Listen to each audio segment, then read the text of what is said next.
দেখুন, খানাকুলের যে বিধায়ক লম্পট রাজার চরিত্র আজকে মানুষের কাছে প্রকাশ্যে এসছে।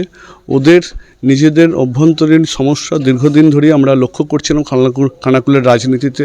সেই জায়গায় আজকে ওদের নিজেদের সমস্যা যখন প্রকাশ্যে চলে আসছে, লম্পট রাজার চরিত্র যখন প্রকাশ্যে আসে, সেই জায়গা থেকে নিজেদের কেচ্ছা কেলেঙ্কারি ঢাকার জন্য আজকে তৃণমূলের নাম নিয়ে ওরা বাঁচার চেষ্টা করছে। পুরসুরের ক্ষেত্রে একই ঘটনা। আজকে পুরসুরের যিনি বিধায়ক আছেন তিনি বড় বড় কথা বলেন, মিথ্যা কথা বলেন মানুষের সামনে।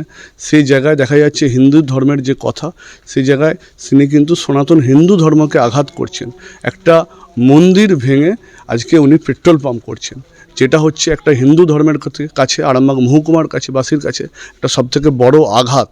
সেটা কিভাবে আসছে, যে ওদের দলের মাধ্যমে যে অভ্যন্তরীণ যে ওদের কর্মী মারফত প্রকাশ্যে আসছে, সেটা আমরা দেখতে পাচ্ছি। সেখানে একই কায়দায় উনিও নিজেকে বাঁচতে, নিজেকে আড়াল করতে আজকে তৃণমূলের নাম নিচ্ছে। কিন্তু তৃণমূলের নাম নিয়ে কিছু হবে না। তার কারণ হচ্ছে যে আঘাত উনি করেছেন, সেই আঘাতের জবাব কিন্তু ওনাকে মানুষ দেবে।